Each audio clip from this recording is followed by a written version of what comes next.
Hi, this is Bob Vide, owner of Bob's Little Sports Shop in Glasper, New Jersey. I've had the opportunity to travel in many foreign countries, and I've seen what happens to people when they lose their freedom. I wrote this poem. Give us freedom was the cry as they marched throughout the night.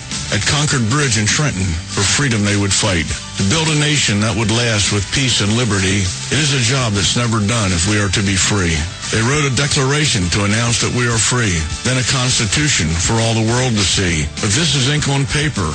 We must make it last. It must always be defended, and that is quite a task. Today the battle rages for freedom in our land. To save our Constitution, we all must take a stand. We must stand up for freedom in our actions every day, and you can stand up with us. Join the NRA. This is Bob Biden of Bob's Little Sports Shop in Glasper, New Jersey. You may call us at area code 856-881-7575 or visit us online at bobslittle.sportshop.com. What does it take to be the leader in production systems technology? To be the one company that solves production problems at any plant, for any product, and with any technology? It takes a 30-year record of success. It takes total mastery of complex technologies with a history of delivering success every time, without fail. Only one company can claim that high ground in manufacturing line optimization, data automation, and systems integration, and that's Philadelphia Control Systems. In factories worldwide, Philadelphia Control Systems programs, software, and engineering solutions deliver optimal performance and output flow with a record that can't be matched. Any plant, any product, any technology. Philadelphia Control Systems, the leader in production automation since 1982. 800-335-9811. PCS4automation.com. That's PCS, the number 4, automation.com. Oh, how I'm longing for the day when I'm back at Orchid Bay, where the silver water glistens in the sun. When is the last time you raced a small boat across wide open water? Tired of snow, traffic jams, cold weather? You need a refreshing change of scenery, a world away. The Bahama Islands have vacation rental homes and apartments. Enjoy spectacular nature in the Abacos Islands. Enjoy refreshing Caribbean beauty, fishing, snorkeling, scuba, the beach. www.enjoyabaco.com. That's ABACO. Enjoyabaco.com. As I sail across the sea of Abaco, smiling 'cause I know only one more mile to go. Enjoyabaco.com. Hello, I'm Reverend Carl Kelly, and I head up the Frederick Douglass Foundation of Indiana. President Obama's attacks on the Constitution continues to be aided and abetted by one of his trusted allies in Congress, ultra-liberal Democrat Andre Caution of Indianapolis, nationally known for his infamous racial rants against the Tea Party. I want to tell you about J.D. Manier. J.D. will be a representative for the people of the 7th District. J.D. Manier is a pro-growth Reagan conservative and is co-host of the conservative Commandos Radio show. He is asking you to join his army of supporters in order to defeat Carson and go to Washington to demand special prosecutors for Benghazi, the IRS, and other scandals. J.D. is interested in what's good for the people of the 7th District, not Nancy Pelosi. He will promote strong economic growth and jobs by getting the government off the backs of the people, voting for tax cuts and slashing regulation.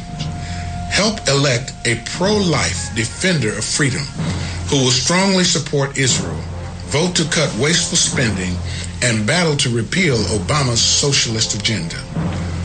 Log on to ManierForCongress.com and donate today. That's MINIEAR for Congress.com. Paid for and authorized by the J.D. Manier for Congress Committee. I'm J.D. Manier, candidate for the U.S. House of Representatives, Indiana District 7, and I approve of this message.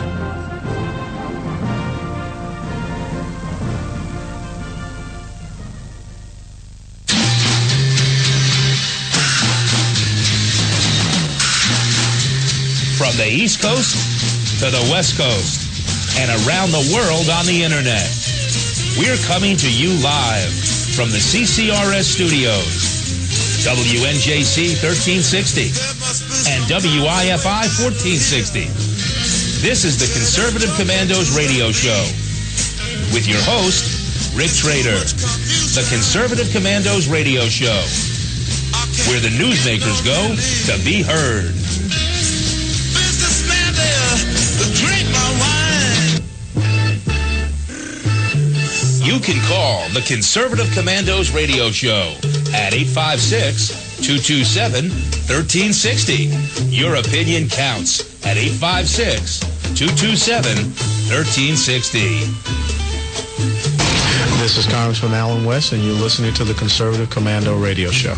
And welcome, everybody. Welcome, fellow patriots. Welcome once again to the Conservative Commandos Radio Show. I'm Rick Trader, and I'm coming to you live from the CCRS studios, that of WNJC 1360, our flagship station in Philadelphia, and, of course, around the world on the Internet via our new Internet broadcast partners, CPRWorldwideMedia.com, PatriotsRide.org, and VigilantLibertyRadio.us. And we got a great show lined up for you today. A lot of great guests. We're going to have some fun here.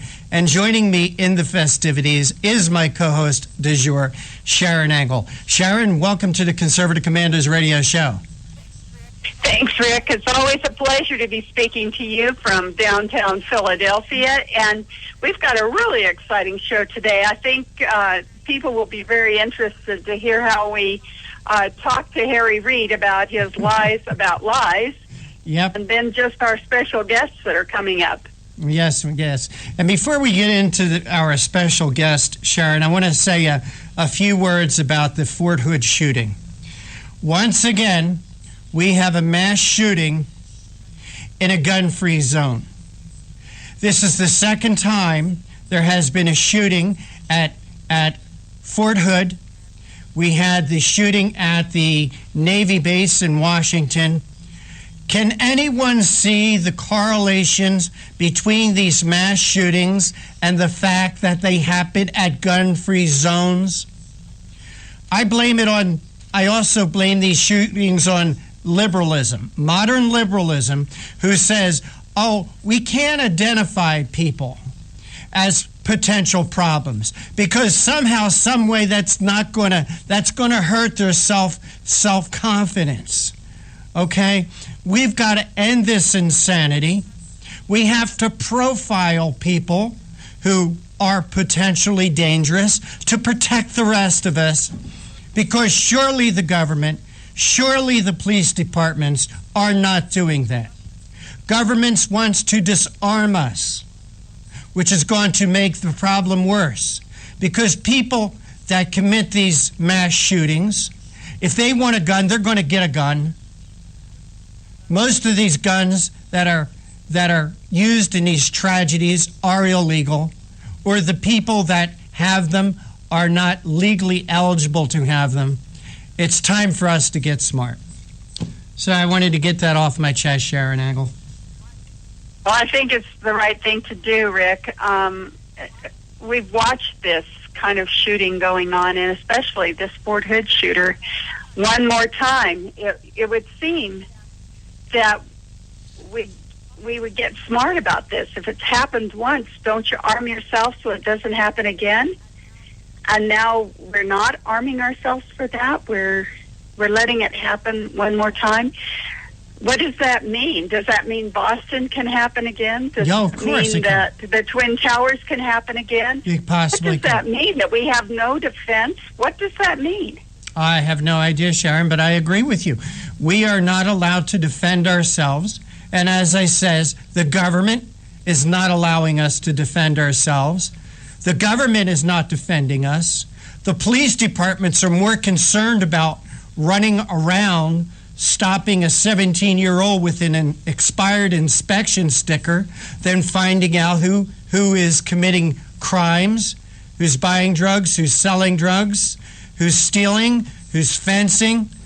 That's what they're interested in. What they're interested in is police patrol. They're not interested in real police work.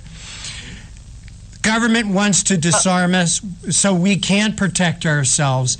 And the problem is modern liberalism, Sharon. Modern liberalism is the impetus to take our guns away. Modern liberalism is saying that we can't profile. Modern liberalism is saying we can't target the people that are potential problems to our society, that we can't put them in hospitals, we can't put them in jails, and this is what we're left with. Perhaps the most frightening thing is that our military is not even armed. And this can happen on a military base twice. It means that the military isn't even armed on those bases, doesn't it? It just speaks to you of an unarmed society. And then, of course, you moved on into the armed part of our society, which is our police force. And in Las Vegas, Nevada, because the voters turned down a tax increase that would supposedly give more funding to the police force, the police have now said that they will not go to the scene of an accident, that all they're going to be interested in doing is giving traffic citations. If you have an accident, trade your insurance information with the guy that you've hit and hope that there's no fatality. Oh my gosh, that is unbelievable. And what is their reasoning? What is their excuse for it? Just don't have enough money. It's actually, of course, punishment to taxpayers who've said enough is enough. You know, the coffers are dry. Learn how to spend more efficiently. Cut some corners. Do something that makes a difference as far as spending, rather than just going back to the well one more time and taxing us more. Yeah. That's what the voters have said, and now this is punishment because they know that if they cut spending where we won't hurt, then they will not get their way. But of course, they always cut the spending where they know that we'll feel the most pressure. And that's all it is, Sharon. It is just a ploy. It's just a ploy to make the taxpayer pay more. Hey, Sharon, before we end this first segment and go to our first break, I want to have a little bit of fun with you because one of your most favorite people in the whole wide world, Harry Reid, is at it again. You know, about a week or two ago, he said that it is that all these Obama horror stories are lies, fictitious, made up by the Koch brothers, made up by Americans for Prosperity, made up by the Republican Party. There's nothing but fictitious lies. And then just this week, he came out again and he said, on the floor of the Senate, he says, I never said that. I never said that. So what we want to do is we want to play a couple of audio clips of Harry Reid. And the first one is where he was saying that all the Obama stories are lies. So, Brett, will you play that? Despite all that good news, there's plenty of horror stories being told. All of them are untrue, but they're being told all over America. The leukemia patient whose insurance policy was canceled would die without her medication. Mr. President, that's an ad being paid for by two billionaire brothers. It's absolutely false. Or the woman whose insurance policy went up $700 a month. Ads paid for around America by the multi-billionaire Koch brothers, and the ad is false. We heard about the evils of Obamacare, about the lives it's ruining, and Republican stump speeches and then ads paid for by oil magnates, the Koch brothers. But in those tales, turned out to be just that, tales. Stories made up from whole cloth, lies distorted by Republicans to grab headlines or make political advertisements. Mr. President, these two brothers are trying to buy America. They not only funnel money through their Americans for Prosperity, they funnel money into all kinds of organizations. They're trying to buy America. I don't believe America's for sale. Well, there you go, Sharon Engel. What did that sound like to you? To me, it sounded like Harry Reid was saying that all these Obamacare horror stories are lies, fictitious, made up by the Republican Party, made up by the Koch party, but they're all lies. And then he talks about America being for sale. Who has sold out the Congress like Harry Reid? Well, I think it just begs the question here. Is he lying about the lie now? Or, because that's pathological. And maybe we need to have some kind of intervention here. Well, I think we do. We can't tell the truth from a lie. Or perhaps there's something more going on, a little maybe deeper than that, and that's some kind of senility here, which also needs some intervention of some kind. So whatever's going on with Harry Reid, we need to be seriously concerned about the state of his mental health. Right, and we're going to play another clip that will point out exactly what you're talking about, Sharon, because, again, on the floor of the Senate, he gets up there and says, I never said that. I never said there were lies. So, Brett, play that second part, please. Despite all that good news, there's plenty of horror stories being told. All of them are untrue, but they're being told.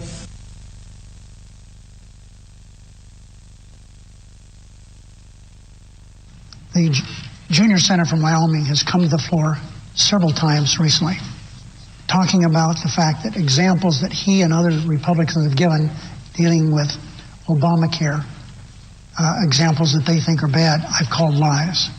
Mr. President, that is simply untrue. I have never come to the floor, to my recollection, and never said a word about any of the examples that Republicans have given regarding Obamacare and how it's not very good. Well, there you go, Sharon Engel. The very next week, he goes back onto the Senate floor where a week before he said the Republicans were telling lies, making up fabrications about the horrors of Obamacare. The very next week, he goes back to the scene of the crime and says, I never said that. Well, not to his recollection. Now, when you're talking about having a memory lapse like that, I think there's a disease name for that, where you can't remember what you did even last week. So maybe truthfully, he's not lying. Maybe he just can't remember. Well, maybe, Sharon, maybe like I said, there's something going on with Harry Reid's mental state, and we need to really be concerned about it. Well, maybe Harry Reid needs to be removed from the Senate. Maybe he is unfit to serve in the Senate. Maybe he has medical problems. I'll say it. Maybe he has mental problems. And in that situation, this is the president of the Senate, okay? He leads the Senate. And for him to say 1 week that all the Obamacare horror stories are lies, fabrications, and the next week, the same place, the Senate floor says, I've never said that. There must be something about this man. This man must be deranged. Well, and he can't remember it, and we know that that's the onset of something more serious. And as you say, there's something mentally going on here when you can't remember. But I was watching these videos, which is kind of interesting. They're all scripted. Yeah. It's been written down for him. So if he's not writing this down, if he's just reading it, what's been written for him, then that tells me that there's even something more serious going on, which is Harry Reid's not in control at all. It's the staffers in his office that are calling the shots. All right. Hey, Sharon, let's take a quick break, all right? And you're listening to the Conservative Commandos radio show with Sharon Engel and Rick Trader. We're coming to you live from the CCRS studios, that of WNJC 1360, our flagship station in Philadelphia, and around the world on the internet via our new internet broadcast partners, CPRWorldwideMedia.com, PatriotsRide.org, and VigilantLibertyRadio.us. And today's show is brought to you by the First Amendment, and it is protected by the Second. Don't go away. Sharon and I will be right back. I really don't care. That's my prerogative. They say I'm nasty, but I...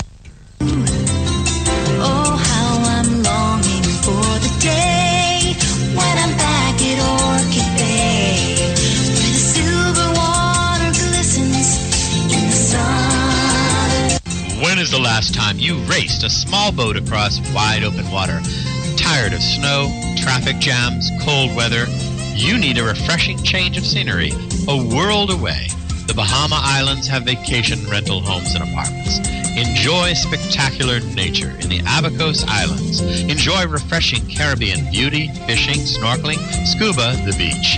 www.enjoyabaco.com. That's ABACO. Enjoyabaco.com. As I sail across the sea of Abaco, smiling 'cause I know only one more mile to go. Enjoyabaco.com. Hi, this is Bob Viden, owner of Bob's Little Sports Shop in Glasper, New Jersey. I've had the opportunity to travel in many foreign countries, and I've seen what happens to people when they lose their freedom. I wrote this poem. Give us freedom was the cry as they marched throughout the night. At Concord Bridge in Trenton, for freedom they would fight. To build a nation that would last with peace and liberty, it is a job that's never done if we are to be free. They wrote a declaration to announce that we are free, then a constitution for all the world to see. But this is ink on paper. We must make it last. It must always be defended, and that is quite a task. Today the battle rages for freedom in our land. To save our Constitution, we all must take a stand. We must stand up for freedom in our actions every day, and you can stand up with us. Join the NRA. This is Bob Viden of Bob's Little Sports Shop in Glasper, New Jersey. You may call us at area code 856-881-7575 or visit us online at bobslittle.sportshop.com. You can call the Conservative Commandos radio show at 856-227-1360. Your opinion counts at 856-227-1360. This is Congressman Alan West, and you're listening to the Conservative Commando Radio Show. And welcome back, everybody. Welcome back, fellow patriots. And if you'd like to hear a rebroadcast of today's show at 10:10 this evening, please log on to patriotsride.org. That's patriotsride.org. And for a rebroadcast of yesterday's show at 5 p.m. East Coast time, log on to cprworldwidemedia.com. That's cprworldwidemedia.com. And if you'd like to hear another rebroadcast of today's show tomorrow afternoon, place for that is at vigilantlibertyradio.us. And Sharon Engel, you're back with me there. I am. We're waiting for John Mosley, aren't we? Well, is that Brett? Is that John? All right. All right. Yeah, we do have Sharon. Sharon, we do have John Mosley with us. So, Sharon, let me put you on hold for a minute and bring you and John in together. So, John Mosley, Sharon Engel, welcome to the Conservative Commandos radio show. Welcome, and it's good to talk to Sharon again. I don't want to take up too much of your time, but I want to say two quick things. One, about your comment. First, you're in awfully good company, Sharon, and all the conservatives. They're smearing the Koch brothers, and they're very, very accomplished. I read in yesterday's article from Charles Koch that in the Wall Street Journal that he has like payroll of $11.7 billion, and they go on and on about you and Joe Miller and what is the guy Jen Buck or something, and Christine O'Donnell. But then they smear the Koch brothers too. So I think they're just going to smear anybody, and I wouldn't take them seriously. I think you're in good company. But well, secondly, I think you're right, John. You know, this smearing goes on if you're conservative. So Conservative Commandos Radio should be on their next Let's Smear campaign. Well, if we start to be dangerous the way you were, then I'm sure they'll just smear anybody. But the other thing, too, is I saw the Huffington Post write about it, and they said that the Koch brothers, who have been really silent publicly, they have not defended themselves. Apparently, they're going to fund a group inside Nevada to run ads against Harry Reid because Harry Reid's going after them. So, since you're there in Nevada, I thought that would be really interesting. And I think also this latest incident. Remember, you probably followed it better than I have. It's not the first time that Harry Reid has said nutty things. He seems to say things about like he knows Mitt Romney's private tax returns for the last 10 years, all kinds of nutty things like that. Do you think so? Well, he always says nutty things, and this one I think was surprising to me because usually it's when he's not scripted that he says nutty things, but you can tell that he's reading this nutty thing. So that makes me think that there maybe are some nuttier folks working for him. Jeez. All right, well, I don't want to take up too much of your time, but I wanted to comment. Well, it's interesting. If you have a phone number for the Koch brothers, we'll just give them a shout out that we've been making Harry Reid Obamacare type commercials for the last 8 to 10 months, and we could sure use some help as we go after Harry Reid here in Nevada and try to undo the Obamacare health exchange here in Nevada that, of course, is on that top 5 failed exchanges list across the nation. Hey, Sharon, here's a thought for you. Maybe you should contact Americans for Prosperity. We have talked to them a little bit. They are here in the state, but they've got their own campaign going, and they're not too much interested in joining forces right at this time. But, of course, we're always interested in joining forces. We think that's the best way to go. I totally agree. Well, hey, John Mosley, thanks for chiming in. And we did want to get you on the air and bring our listeners up to date. The fact that the Koch brothers aren't just going to stand idly by and take these shots from Harry Reid, but they're about to deliver a few of their own. Absolutely. Talk to you later. All right, take care, John. Hey, Sharon, we got about 3 minutes before we do go to our next break. Why don't we let our listeners know who our guests are today? Certainly. Well, Amy Ridenour, who is the chairman of the National Center for Public Policy Research, is going to be talking to us about the secret sexist roots of the HHS contraception mandate in Obamacare. Very interesting how the war on women is supposed to be Republicans who hate women. But right inside of Obamacare, the biggest Democrat showcase piece of the century, we see this war on women going on against their own. So it's kind of interesting to see how they accuse us of the things that they're doing. Well, at 4 o'clock, I'm going to be speaking with Steve Deese. Steve is a prolific writer who has contributed to USA Today, Politico, Business Insider, Town Hall, and Washington Times. He's also the author of the book, Rules for Patriots, How Conservatives Can Win Again, and his nationally syndicated talk show is heard coast to coast each night from 9 p.m. to midnight Eastern. Steve is going to be joining us to talk about his latest article from townhall.com, Know Thy Enemy. So, it's going to be good to speak with Steve again. Right, and then at 4:35, we've got Paul Dreesen, who's the senior policy analyst for the Committee for a Constructive Tomorrow, CFACT, and Congress of Racial Equality, CORE. And he's going to be talking about more fraudulent science from the EPA. We can't seem to get away from climate change and global warming, but here we come again. The EPA is on board, and they're going to be giving us some more bogus rules and bogus benefits. So we'll be talking to Paul Dreesen about what that might be, what the EPA regulations may have in store for us next. All right, with that, Sharon, we are going to go to a break. You're listening to the Conservative Commandos radio show with Sharon Engel and Rick Trader, coming to you live from the CCRS studios, that of WNJC 1360, and around the world on the internet via our internet broadcast partners, CPRWorldwideMedia.com, PatriotsRide.org, and VigilantLibertyRadio.us. And hey, don't forget to check out our websites, ConservativeCommandosRadioshow.com and CCRShow.com.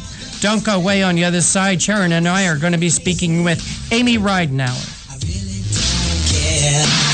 That's my prerogative. They say I'm nasty, but What does it take to be the leader in production systems technology? To be the one company that solves production problems at any plant, for any product, and with any technology? It takes a 30-year record of success. It takes total mastery of complex technologies with a history of delivering success every time, without fail. Only one company can claim that high ground in manufacturing line optimization, data automation, and systems integration, and that's Philadelphia Control Systems. In factories worldwide, Philadelphia Control Systems programs, software, and engineering solutions deliver optimal performance and output flow with a record that can't be matched. Any plant, any product, any technology. Philadelphia Control Systems, the leader in production automation since 1982. 800-335-9811, PCS4automation.com. That's PCS, the number 4, automation.com. Oh, how I'm longing for the day when I'm back at Orchid Bay, where the silver water glistens in the sun. When is the last time you raced a small boat across wide open water? Tired of snow, traffic jams, cold weather? You need a refreshing change of scenery, a world away. The Bahama Islands have vacation rental homes and apartments. Enjoy spectacular nature in the Abacos Islands. Enjoy refreshing Caribbean beauty, fishing, snorkeling, scuba, the beach. www.enjoyabaco.com. That's ABACO. Enjoyabaco.com. As I sail across the sea of Abaco, smiling 'cause I know only one more mile to go. Enjoyabaco.com. Hi, this is Bob Viden, owner of Bob's Little Sports Shop in Glasper, New Jersey. I've had the opportunity to travel in many foreign countries, and I've seen what happens to people when they lose their freedom. I wrote this poem. Give us freedom was the cry as they marched throughout the night. At Concord Bridge in Trenton, for freedom they would fight.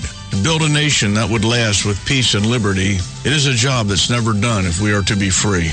They wrote a declaration to announce that we are free, then a constitution for all the world to see. But this is ink on paper. We must make it last. It must always be defended, and that is quite a task. Today the battle rages for freedom in our land. To save our Constitution, we all must take a stand. We must stand up for freedom in our actions every day, and you can stand up with us. Join the NRA. This is Bob Viden of Bob's Little Sports Shop in Glasper, New Jersey. You may call us at area code 856-881-7575 or visit us online at bobslittle.sportshop.com. Hello, I'm Reverend Carl Kelly, and I head up the Frederick Douglass Foundation of Indiana. President Obama's attacks on the Constitution continues to be aided and abetted by one of his trusted allies in Congress, ultra-liberal Democrat Andre Carson of Indianapolis, nationally known for his infamous racial rants against the Tea Party. I want to tell you about J.D. Manier. J.D. will be a representative for the people of the 7th District. J.D. Manier is a pro-growth Reagan conservative and is co-host of the conservative Commandos Radio Show. He is asking you to join his army of supporters in order to defeat Carson and go to Washington to demand special prosecutors for Benghazi, the IRS, and other scandals. JD is interested in what's good for the people of the 7th District, not Nancy Pelosi. He will promote strong economic growth and jobs by getting the government off the backs of the people, voting for tax cuts and slashing regulations. Help elect a pro-life defender of freedom who will strongly support Israel, vote to cut wasteful spending, and battle to repeal Obama's socialist agenda. Log on to ManierForCongress.com and donate today. That's MINIEAR for Congress.com. Paid for and authorized by the J.D. Manier for Congress Committee. I'm J.D. Manier, candidate for the U.S. House of Representatives, Indiana District 7, and I approve of this message.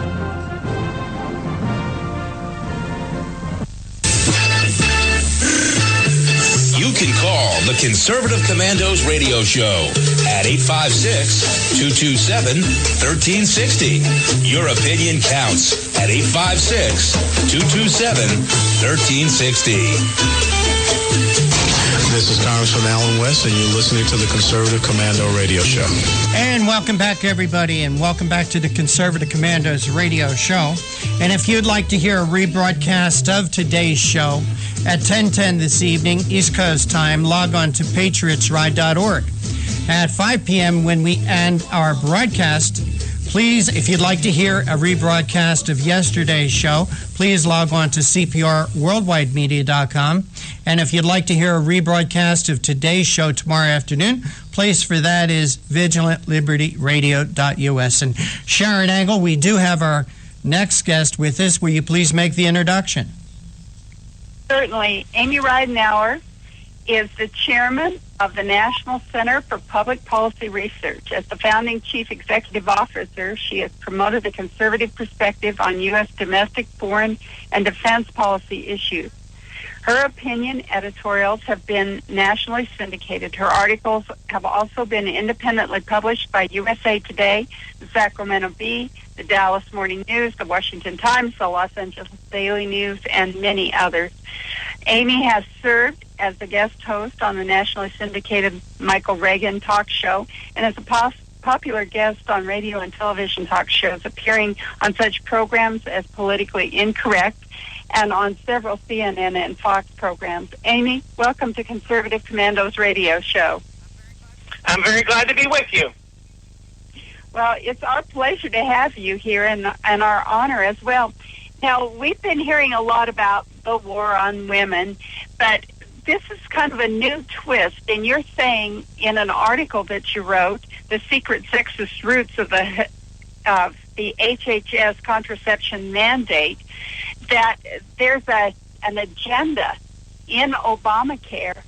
What is that agenda? And explain how you found it and how it's written in plain terms for anyone to see. Yes, that's the surprising thing. It is written in plain English. But most of us weren't looking because the President Obama, told us why he was doing the HHS mandate. It's just that his legal papers don't say anything like what he said to us from the White House.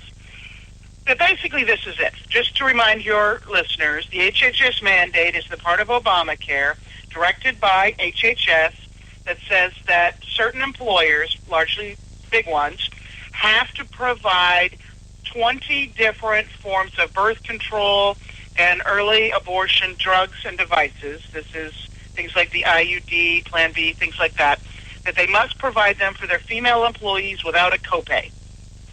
So the White House has said all along this is to help women pay for birth control. And in fact, in 2012, the President said from the White House in a speech that half of all women under 35 have, quote, struggled, unquote, to pay for birth control. A statistic I don't believe for a minute, but he was saying that ostensibly as the purpose of the HHS mandate. Well, last week, as everyone knows, the U.S. Supreme Court had the oral arguments in one of many challenges to the HHS mandate. And I got to thinking about how upset the feminist groups and, to a certain extent, gay and lesbian groups were about the fact that the mandate was being challenged. They seem to be far more upset than they should be, and it wasn't clear why the gay and lesbian groups were involved at all. So I started looking into the paperwork, specifically the Federal Register, and I found that they have a whole different reason for the HHS mandate, and it has nothing to do, at least not as its main purpose, paying for birth control because people can't afford it. The purpose, according to these official government documents, is to reduce, quote, economic and social, unquote, disparities between women and men. In other words, make sure women get paid as much as men, make sure they get promoted as much as men, make sure in all the things that are at least superficial signs of success in our secular culture that women are doing as well as men. It had nothing to do, and they said that stuff 4 times. 0 times did they say birth control is expensive or birth control isn't expensive, but if you make minimum wage, it still is, hard to pay for, or that low-income people need help, or that men and women need help, guiding the size of their families. None of that. None of the stuff the President talked about was in there. But what was in there was the feminist agenda of being anti-male. And I know I've gone on a while, but I'll just throw out as the final thought for this, that interestingly, although it takes two to tango when we're talking about birth control, there's no coverage for men at all. And yet, name for me a woman who ever got pregnant without a man. Well, and Amy, being a woman... Actually, Amy, I could name one. I think that was Mary, the mother of Jesus. But other than that, you got me there, kiddo. As a woman, I was just thinking, why is it all my responsibility? All of this kind of says to, we're not going to pay for birth control for men because men aren't responsible. They don't have a responsibility in this. We're going to pay it for women because they're the only ones responsible for conception. Is that right? I mean, it was, as I read it, I thought, wow, I think I'm offended that I'm the only one that can be a responsible party in this thing. Yes, that is the stereotype. And in fact, the White House and the HHS has pretty much emphatically said that stereotype, because birth control is not a female responsibility. It's a joint responsibility among a couple. Absolutely. Just as when the baby is born, if the baby is born, it is the responsibility of the dad and the mom, not one or the other. So absolutely, it's insulting in that way. But this is also anti-woman in a couple of other ways. One is that when it comes to, for example, a sterilization procedure, it is not at all uncommon for a couple who has decided they've had enough kids or that they never want to have children at all to have one or the other either have a tubal ligation or a vasectomy. Well, as anybody who's been through at least middle school knows, a vasectomy is less invasive than a tubal ligation. Therefore, it's easier to get, and it costs less. Well, under the HHS mandate, a family that decides to go for one or the other is going to find that the woman's part of it, the possibility of a woman getting sterilized, is covered. The male vasectomy, however, is not covered. So families are going to be deciding that the woman has to have more invasive surgery than the man would have for the same result, simply because the government's decided that one is worth covering and the other is not. And then, for the next thing that's anti-woman, the fact is that quite a lot of big employers are self-insured. They're not going to Aetna or one of the other big companies and paying X dollars a month per employee. They are paying the employees' health care themselves. And it's insurance because these are big enough companies that they can afford it. But it means, though, that if an employee is more expensive than another employee, there's an advantage in not getting that more expensive employee. In other words, it's cheaper to hire men than women. Now, of course, most companies will say, oh, we would never have bias, and we're not allowed to have bias, and it is against the law to have bias. And in a large part, that's probably true. But does it help at all to say that approximately 50% of the employees, right on the face of it, are going to cost more? I don't think that helps women at all. Well, you're absolutely right. It doesn't help women, and the more we talk about it, the more insulted I get, because, as you say, men are out there allowed to just go and do whatever they please without the responsibility, and the government's saying they don't have any responsibility. They don't have to take responsibility, not at the beginning for contraception, and they don't have to take responsibility during the process either for any kind of sterilization. It all falls on the woman. It's our responsibility, and it's our responsibility from beginning to end. It's terribly insulting and, as you say, terribly sexist, and yet they're the ones that are saying that this is a feminist agenda, that somehow this is going to liberate women. I don't see it. Do you, Amy, that we're more liberated by the HHS mandates? No, we definitely are not more liberated. And let me make two comments to what you said there. The first is that I think our government, which of course is incompetent on many levels, has actually been hyper-competent in this one, in that it's managed to be sexist against both women, in the way you and I just discussed, but also against men, because after all, their products aren't being covered. It isn't even a question if they have a copay. They aren't covered at all. No condoms, no vasectomies, no nothing. If there was to be tomorrow the invention of a pill that men could take, just like the women can take for birth control, it would not be covered. So that's biased against them. But I still agree with everything you said. There's a whole bunch of this that's biased against women. The government has managed, in one fell swoop, to be biased against both genders at once in different ways. You know, it boggles the mind how incompetent the government can be. But then, just taking it an additional step further. Hey, Amy, if you could just hold that step, because we do have to go to a break, okay? And you are listening to the Conservative Commandos radio show with Sharon Engel and Rick Trader, and we're coming to you live from the CCRS studios, that of WNJC 1360 in Philadelphia, our flagship station, and around the world on the internet via our internet broadcast partners, CPRWorldwideMedia.com, PatriotsRide.org, and VigilantLibertyRadio.us. Our guest this segment is Amy Ridenour. She's the chairman of the National Center for Public Policy Research, and we're discussing what the Obama administration hasn't told you about the HHS mandate, but Amy is, so don't go away. We'll be right back. Oh, how I'm longing for the day when I'm back at Orchid Bay, where the silver water glistens in the sun. When is the last time you raced a small boat across wide open water? Tired of snow, traffic jams, cold weather? You need a refreshing change of scenery, a world away. The Bahama Islands have vacation rental homes and apartments. Enjoy spectacular nature in the Abacos Islands. Enjoy refreshing Caribbean beauty, fishing, snorkeling, scuba, the beach. www.enjoyabaco.com. That's ABACO. Enjoyabaco.com. As I sail across the sea of Abaco, smiling 'cause I know only one more mile to go. Enjoyabaco.com. Hi, this is Bob Vide, owner of Bob's Little Sports Shop in Glassboro, New Jersey. I've had the opportunity to travel in many foreign countries, and I've seen what happens to people when they lose their freedom. I wrote this poem. Give us freedom was the cry as they marched throughout the night. At Concord Bridge in Trenton, for freedom they would fight.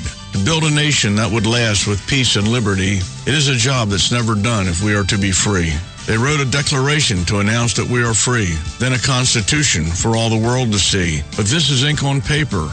We must make it last. It must always be defended, and that is quite a task. Today the battle rages for freedom in our land. To save our Constitution, we all must take a stand. We must stand up for freedom in our actions every day, and you can stand up with us. Join the NRA.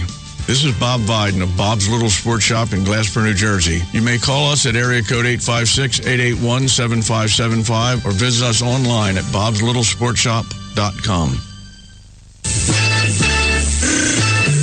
You can call the Conservative Commandos radio show at 856-227-1360. Your opinion counts at 856-227-1360. This is Congressman Alan West, and you're listening to the Conservative Commando Radio Show. And welcome back. Welcome back to the Conservative Commandos Radio Show with Rick Trader and Sharon Engel, coming to you from the CCRS studios, that of WNJC 1360 in Philadelphia. And if you'd like to hear a rebroadcast of today's show at 10:10 this evening, East Coast time, log on to patriotsride.org. And at 5 p.m. East Coast is when we end our live broadcast. You can hear a rebroadcast of yesterday's show at CPRWorldwideMedia.com. And don't forget to click on that Listen Live link. And we're speaking with Amy Ridenour, chairman of the National Center for Public Policy Research. And we're talking about her op-ed, what the Obama administration hasn't told you about the HHS mandate. Amy, thanks for holding through the break. We appreciate your time. Glad to do it, Rick. Amy, I think what this really points out very clearly is that Obamacare has never been about health care, but all about political agendas. And I also think you can also add in that there is not a war on women, but the war is against men. Well, could I throw out that there's a war against women, there's a war against men, and there's a war against the family? Because they have managed to hurt men in this, they're hurting women with this, and they are going after the family. Because there is no way that you come up with a federal mandate for birth control for only one gender without the effect of taking the power away from half of that. Now, when we say power there, it sort of runs two ways. Because on the one level, in a relationship that's not committed, a woman might end up with more power. But in a committed relationship, they both get less power. And there's obviously the anti-male part of they don't get the same kind of financial benefit. But let's think about the actual result of this thing. The result of this thing is to say that women reproduce alone. There might be some incidental thing that occurs at some point that makes it all happen, but it's a woman's responsibility. It's a woman's thing to do. It's only a woman's issue. Well, that's both insulting to men and insulting to women. And it's bad on children because reproduction requires, yes, too, but raising children is best done with a mom and a dad.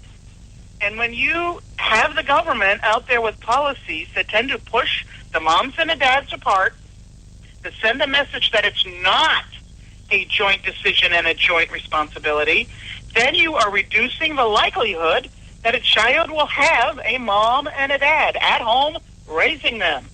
And that's just bad. Amy, I agree, and I see where you're going at when you're calling it also war on the family. A family is a mother, father, and children. Amy, you also say here that it doesn't, talking about equality is interesting. In a Federal Register, what it doesn't say, that you say it's low-income families, or I think this is the argument that, they're making. Low-income families are having trouble paying for birth control, but it's only $9 a month at Walmart. And $9 is not a lot of money for birth control. What is that, like 27 cents a day? Or it's not very costly. Well, no, birth control is not very costly. And, of course, just to be perfectly blunt about it, if one doesn't have the money, one doesn't have to do the thing that causes one to want to have birth control. That's free.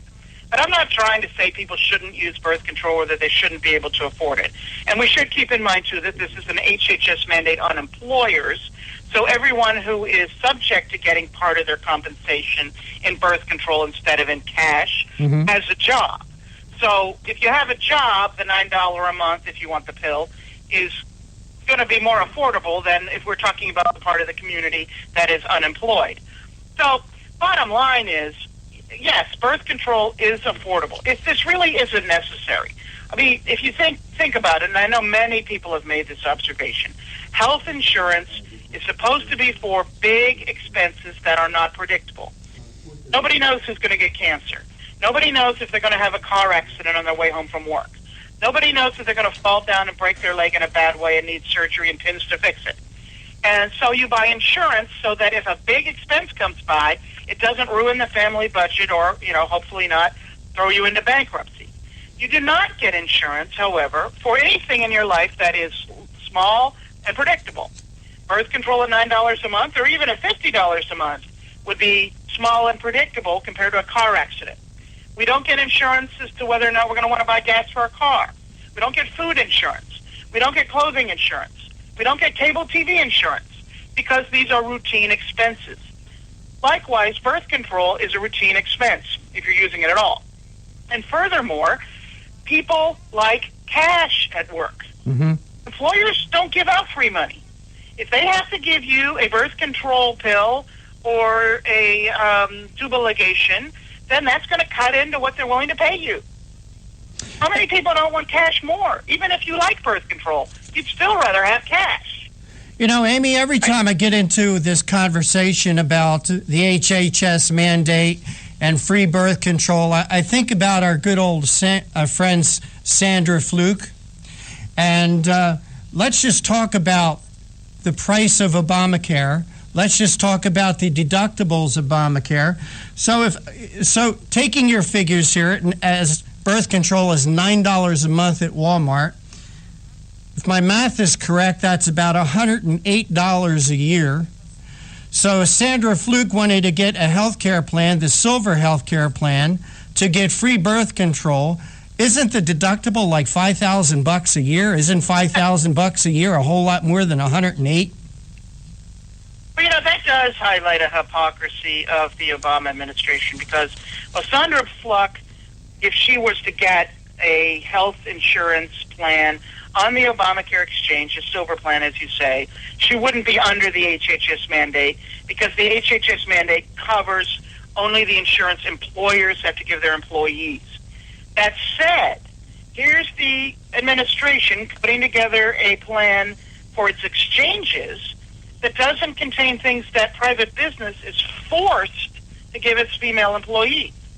Well, if it was so important that the private employees are to be forced to give it to their female employees, even if they have a religious objection, it's that mandatory, then why on earth don't the Obamacare exchanges have it in every one of their color-coded policies? Good question. I don't know. And with that, Sharon Engel, I'll throw it back to you. Well, I had such a really good feeling about what you said about the family and how this is going to affect the family, because I couldn't agree more that when you take the responsibility away from men for families, you just encourage this idea that only women take care of children, only women have children, only women take care of children, and you take the men completely out of the equation. Now, I wanted to go back to this idea of why did the LGTB lobby against this so strongly? What is their piece of this pie, if you will? Well, I am, of course, making my best guess, but that was one of the things I was trying to figure out when I started looking into the Federal Register about this regulation last week. And my belief, at least, is that a lot of the gay and lesbian community, and I'll say here particularly the lesbian community, I don't think this is as big on the gay men's side of the equation. A lot of the lesbian community is politicized, or let me put that backwards. The politicized lesbian community is very feminist.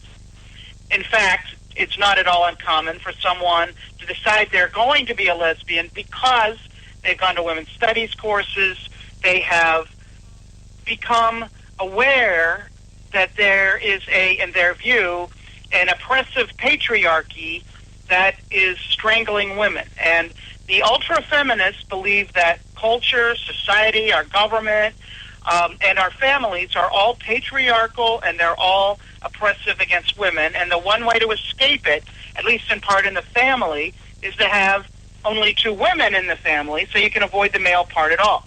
So sometimes women will, I'll say, become lesbians, and I realize that's not a PC sentence, but hopefully in context people understand that what I'm talking about is people will decide to keep men out of their intimate lives.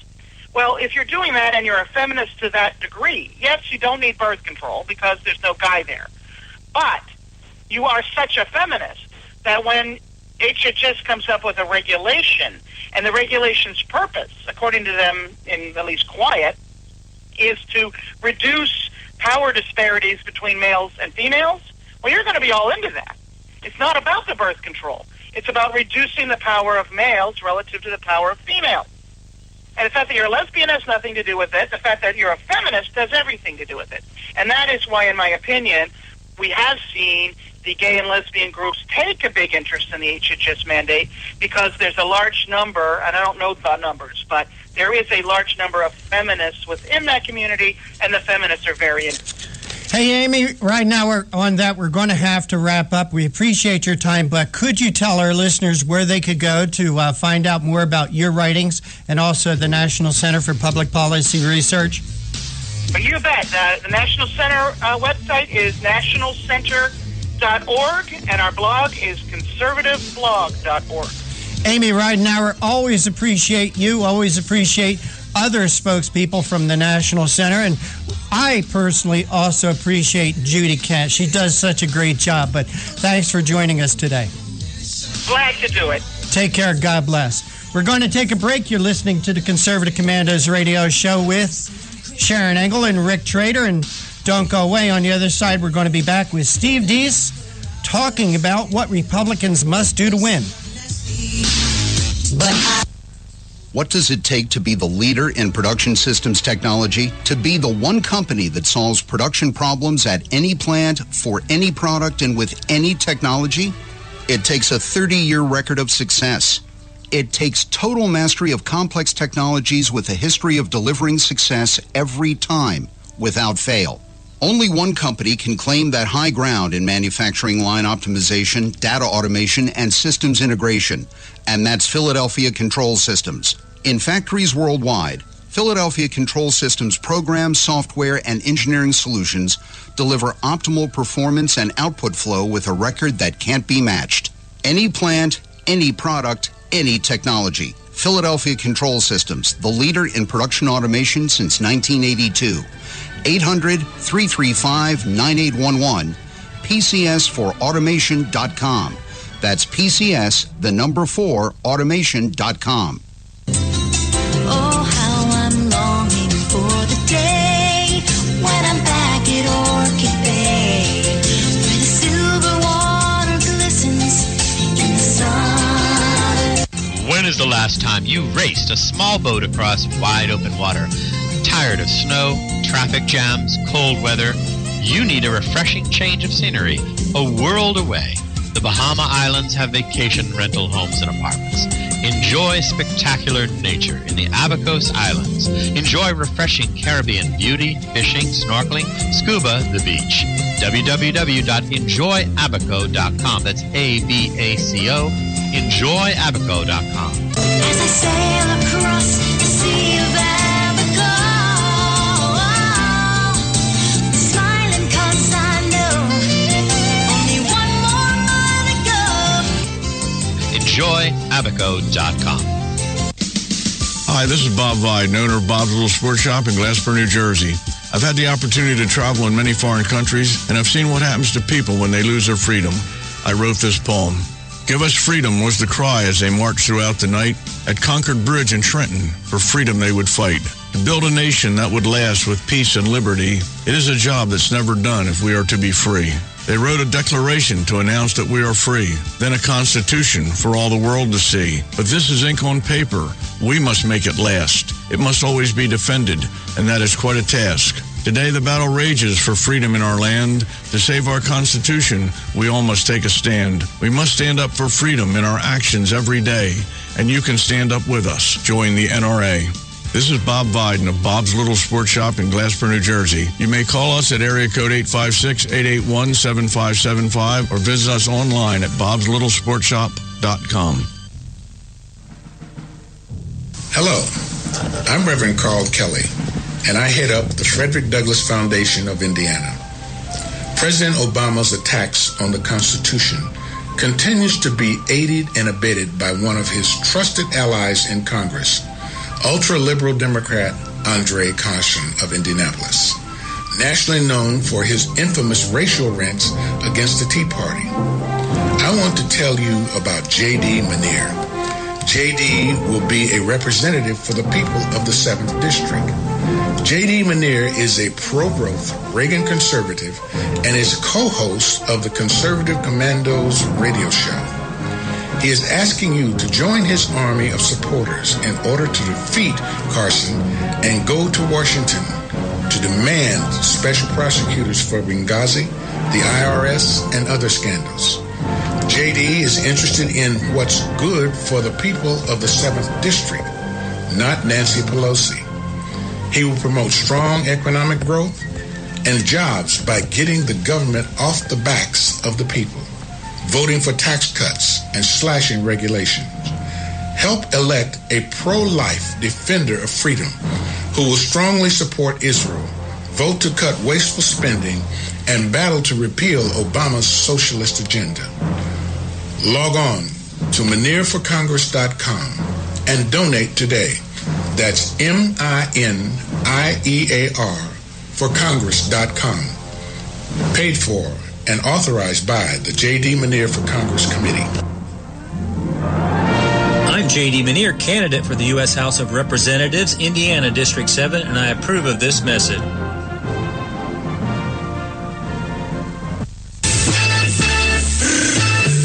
You can call the Conservative Commandos radio show at 856-227-1360. Your opinion counts at 856-227-1360. This is Congressman Alan West, and you're listening to the Conservative Commando Radio Show.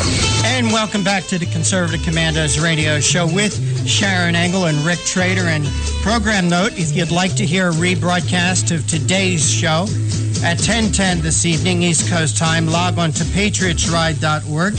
And for rebroadcast of yesterday's show at 5 p.m. this evening Eastern, when we end our live broadcast, switch on over to CPRWorldwideMedia.com, and could also hear a rebroadcast of today's show tomorrow afternoon at VigilantLibertyRadio.us.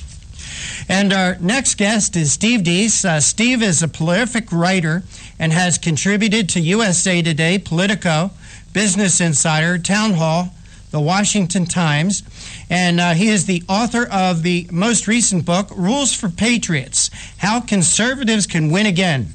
And his nationally syndicated talk show can be heard coast to coast each weeknight from 9 p.m. to midnight Eastern. Hey, Steve, welcome back to the Conservative Commandos Radio Show. Thanks for having me back, guys. I appreciate it. How are you? Great. Steve, it was great to meet you at CPAC. Thanks for the book. I have not gotten into it yet, but we wanted to get you on to talk about an article from townhall.com, Know Thy Enemy. And you right here that the Marxist left in America is propped up by a four-legged stool, and if you do not cut off the legs of the stool, you cannot defeat them. If a candidate you're supporting doesn't at least threaten one of these stools, they're a waste of your time.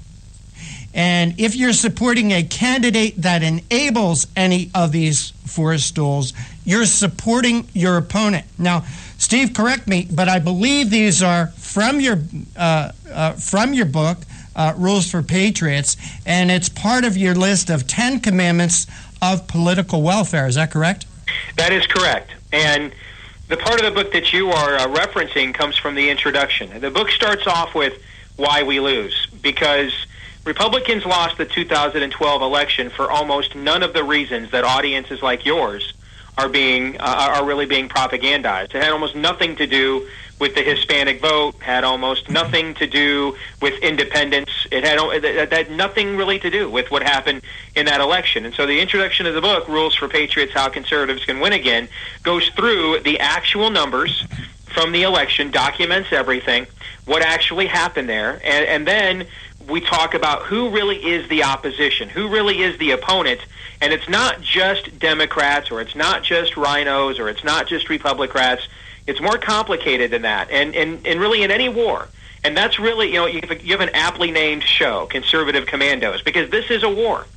This is how we conduct civil war in America. We don't have, banana republic coup d'etats where the next general has his tanks drive down Main Street one morning and he's in charge now. We fight this out at the ballot box, and the casualties are freedoms, liberties, ideas, policies, candidates, values, liberties. Those are the things that are the casualties in our civil war that we fight at the ballot box every 2, 4, and 6 years. And the other side is fighting this like it's a war. And in a war, you've got two sides with different worldviews that are that are incontrovertible, fighting for supremacy. And the other side of this war is fighting to win. They are shooting to kill. Meanwhile, we've got our phasers on stun, mainly because we do not really recognize what it is we're fighting and what it is the other side is fighting for. And that's why I lay out really what's the infrastructure of the left. Because if you're going to win any war, you can win a battle, but you cannot win a war if you leave the other side's infrastructure in place. You win a war one way only. You mass devastate the other side's infrastructure so that they're either annihilated or they have to surrender. That's what they're trying to do to us. It's what we need to try to do to them. Steve, I think you're right, and this is an argument that I've had with a lot of people, that Barack Obama says you go to a knife fight with a gun. Well, I think that Republicans go to a fight totally unarmed and think that they could talk their way out of it for some reason. It seems like to me, Steve, that the Republicans are always on the defensive, never on the offense. Well, it seems like that because it is. Now, there's two reasons for this. One is because we haven't really equipped our people to play offense, and we go into that in my book, The Rules for Patriots, the 10 Commandments of Political Warfare. In fact, playing offense and how to do it is one of the 10 Commandments. But there's another reason, and it's a reason that I think we would prefer to not believe. I think for too long we have believed a lie that there's the evil party and the stupid party. You know, you can keep intending to plant an apple tree in your backyard, but every year at the harvest when oranges come up and fall off those branches, that tree's not growing oranges because it's dumb. That tree's not growing oranges because it's too scared to grow apples. It's growing oranges because that's what it is, and you know a tree by its fruit. And so when people continually act out in a certain way, that's who they are. And so it's not really the evil party versus the stupid party. It really is the government party versus everybody else. And the government party has two wings, Republicans and Democrats. And the Democrats have their statist monstrosities they would like government party funds to go to. And the Republicans have their K Street corporatist, cronyist buddies. They would like the people's money to go to. But that's really who one side of the argument is. And then there's liberty-loving, salt of the earth, God-fearing patriots out there throughout the country that go see, movies like Divergent or watch TV shows like, Duck Dynasty, and make movies like God's Not Dead, made with a shoestring budget, a huge movie that's made over $25 million. We're out there, but the problem is we are lions that are led by lambs. So what I want to do with my book is try to recruit and encourage and equip a generation of leaders who will actually target the enemy's infrastructure so we can actually win. Steve, let's talk about the four legs of this stool. Number one, the child-killing industry. And I use that terminology on purpose. I don't refer to abortion on my show. I don't even use it. I don't even use that term when I'm on television. Abortion sounds like a tonsillectomy. What are you doing today? Oh, no, I've got a growth. At 3 o'clock, I'm getting this abortion to get the growth removed. It sounds impersonal. If you want people to believe that what we're doing is killing children, you want to call it killing children. I mean, the other side, when they want you to believe, if you don't believe in gay marriage, you're a bigot, they don't say you have another opinion. They call you a bigot. Right? So what you're saying is the word abortion is the sterilized version of what it really is. Yes, I mean, I don't know why you would ever use your opponent's propaganda and claim it as your own. There's a reason they want to use that language. It suits their argument. Don't let them frame the argument. So you have to understand that the child-killing industry is the number one donor base for the Democrat Party. I'll give your audience two examples. In the 1990s, Bill Clinton betrayed African-American civil rights activists on welfare reform. He betrayed gay rights activists on DOMA. He betrayed union activists on NAFTA. The one group he never betrayed ever, the abortionists, the child-killing industry. And there's a reason for that. Similarly, why are they running Wendy Davis for governor of Texas? They know she's going to get, no pun intended, slaughtered this fall. But they're running her so that they can feature her in the New York Times, the Washington Post. She is an abortion Barbie. She is a fundraising mechanism. She is there as a means, by a straw man, by which they can raise money off of her for other leftist candidates around the country. If you do the math, 4,000 child killings a day at $500 a pop times 365 days a year is $740 million. Now, Steve, before we even get to the subsidies. Steve, repeat those numbers again, because you said them a little fast, and I want our audience to hear those numbers once again. We average, according to the pro-abortion Guttmacher think tank, 4,000 abortions in America a day. So we kill 4,000 children a day. On average, a child killing is about $500. You multiply that by 365 days a year. That's about $740 million. And that's not counting what they make for birth control or for the other things they do. That's not counting the subsidies they get in various states and from the federal government, meaning we, the taxpayer. So when you realize that Planned Parenthood is the greatest fundraising shill for Democrat candidates around the country, that is their number one stool. That's their they are the mouth of the river. They are the main supply line, the child-killing industry. Steve, we're going to have to go to a break in about 2 minutes, but I wanted to get one more of your legs in, the homosexual lobby. If you look at the homosexual lobby, is not as big as Planned Parenthood in terms of numbers, but in terms of sheer volume of dollars, guys like David Geffen at DreamWorks, Tim Gill, and others literally donating hundreds of millions of dollars of their own fortunes to try to reverse marriage laws, to try to have pro-homosexual curricula into the schools. And I think 1 out of 6 bundlers, that's a political term for someone who can raise mass amounts of money and bring other donors with them. About 1 out of every 6 bundlers that Obama had were homosexual in 2012. 1 out of 6. These guys are huge sugar daddies for the Democrat Party. 1 out of 6. 1 out of 6. Yeah. That is amazing. Hey, Steve, could you hold on for a second because we have to take a break? You know that story, right? I've been there, done All right, off the T-shirt. So we're going to take a little break right now, and you are listening to the Conservative Commandos radio show with Sharon Engel and Rick Trader. We're coming to you live from the CCRS studios, that of WNJC 1360 in Philadelphia, our flagship station, and around the world on the internet via our new internet broadcast partners, CPRWorldwideMedia.com, PatriotsRide.org, and VigilantLibertyRadio.us. And this segment, we're talking with Steve Deese, and we're discussing his book, Rules for Patriots, How Conservatives Win Again. And don't go away. Sharon and I will be right back with more with Steve Deese. They say I'm nasty, but oh, how I'm longing for the day when I'm back at Orchid Bay, where the silver water glistens in the sun. When is the last time you raced a small boat across wide open water? Tired of snow, traffic jams, cold weather?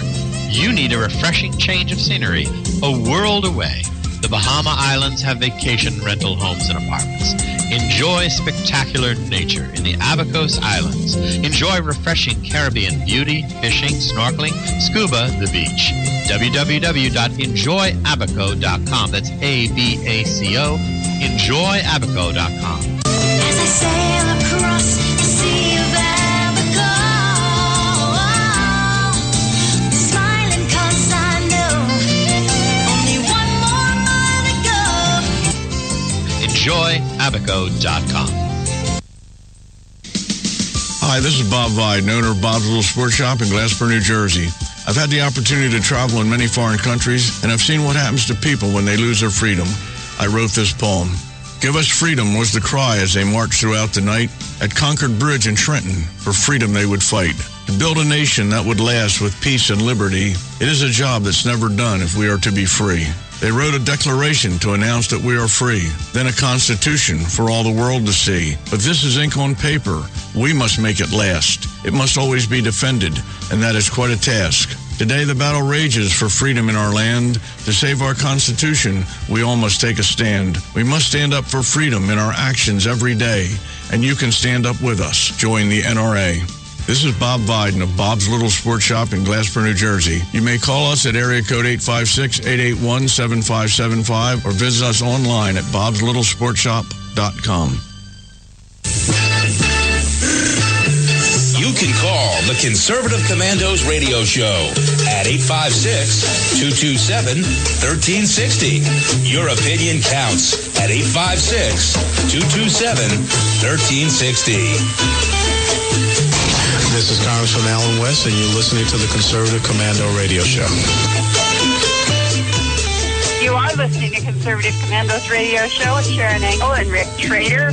We're here from our CCRS studios live at WNJC 1360, our flagship station in Philadelphia. And you can also listen to us around the world on the internet with our partner CRWorldMedia.com, PatriotsRide.org, and VigilantLibertyRadio.us. We're talking with our guest today, Steve Deese, who's written the book, Rules for Patriots, How Conservatives Can Win Again. And we've been talking about how to attack the Democrat infrastructure, which is a four-legged stool. And Steve was just explaining to us that the first two legs of that stool are the child-killing industry and the homosexual lobby, both of which bring lots and lots of money into the Democrat Party. Steve, you are just giving us a great wealth of strategy here on how to defeat this Democrat machinery. You talked about the lambs being the leaders of the lions, that we out here in the grassroots are ready to take down this Democrat machinery, which you have really said is a government establishment party, and they versed everybody else. So I wanted to talk to you a little bit about what's happening, especially throughout the Republican Party. Here in Nevada, we're doing our conventions, and the largest county convention just got through with their Republican convention. The Libertarians have come into the party and told us that we should drop our pro-life and our pro-marriage planks from the platform, because that will make us winners. How does that really make us losers? Talk to us about what we can do, because many of us in the grassroots are going to be going to these conventions and fighting for these platforms. How do we put to use your rules for winning, the rules for patriots? Well, it's funny you bring that up, Sharon. I was at one of the radio shows I did promoting the book. I was on a radio program. I won't tell you where it was because I don't want to depant a guy like that, but it was in a key battleground state. And he said to me, you know, we've got to get rid of this marriage issue so we can actually win. And I said, would that be the marriage issue that is 31-4 all time on the ballot? He said, yeah, that one. I said, can you name for me another issue, another right-of-center issue in the last 40 years that's won 89% of its ballot referendums? Can you name one? He said, well, yeah, but it lost all 4 of the races in 2012. I said it did. It was 4 blue states. It outperformed Romney in each one of those states. In the state of Maryland, it actually did 10 points better than Romney did. I said, if your standard for abandoning issues is if they lost in 2012, so does that mean we should just abandon the Republican Party altogether since it lost in 2012? And he had really no way to combat that. And the truth is that all of the numbers and all of the data are actually on our side. There has never been a Republican presidential candidate that's lost because he's too pro-life. In fact, in this last presidential election, as I document in my book, Rules for Patriots, Sharon, Mitt Romney was the first Republican presidential candidate ever to run pro-child killing television ads. He did it in Virginia, he did it in Ohio, and he did it in my home state of Iowa. He ran commercials on TV with women saying, Mitt Romney's not really that pro-life. I don't know why you're so concerned about it. Not coincidentally, by the way, he lost all 3 of those states. The evangelical turnout in Virginia was lower than it was in 2008. The evangelical turnout for Obama was higher in Ohio in 2012 than it was in 2008. I'm sure running pro-child killing television ads to your base probably has a reason for those numbers. And there's really, you mentioned the Young Liberty contingent we have in the party. And it's a dual-edged sword. I like a lot of what they stand for. I like the fact they want to take on the establishment. I think that is good. But I think they're having an existential argument in and amongst themselves. Some of them are the classical liberals, like our founding fathers were, and some of them are really just Randian libertarians that are simply just in this to get stoned, and they want a gun while they're getting stoned, and they really don't care about any other issues other than those. But the problem they're going to run into is they're going to always, that worldview, the reason libertarianism always is about 2% of the American people is it's a self-limiting worldview. Ultimately, you have to. It's hard to be involved in politics when your whole premise is I don't want to do anything. You have a hard time rallying people to your cause when your cause is let's get involved and do nothing. And so ultimately, you're going to see that's beginning to fizzle out. It's already fizzled out in my state. And really the battle is what is going – really what all these various factions are fighting about, Sharon, is who's got the better alternative to the losing and the endemic DNA – it's losing in our DNA record that the Republican Party establishment has given us. And if we're willing to fight on the courage of our convictions, if we're willing to stand up against the system the way you've seen a Ted Cruz do that, for example, if we're willing to do that, the reality is all the data and all the ideas are still on our side. We just lack a lot of the leadership that can do that. And if you look at the way the left has constructed their infrastructure, it is masterful. You and I are subsidizing almost all of it. You know, we give subsidies to Planned Parenthood. That's one of their forelegs. We allow the gay lobby in to come in and educate our kids. And indoctrinate our kids. That's another stool. Look at stool number 3, government education, which they in the last 40 years they have just turned into flat-out re-education centers right out of an Orwell novel. I mean, these are just flat-out indoctrination centers. I mean, I read a story on my show last night from the University of South Carolina upstate, where they're holding a class, how to be a lesbian in 10 minutes, become a lesbian in 10 minutes or less. And this is in South Carolina. They're funding this in a state like South Carolina, so they've got you funding their re-education camps. And then the fourth stool, which you see a lot of in Nevada, government sector employee unions. All right, those are their worker bees. Those are the masses. Those are the people that show up for Wendy Davis to chant "Hail Satan." That's their mobocracy. You're paying for all of them as well. If you actually step back, Patton had a lot of respect for Erwin Rommel, so he read his book.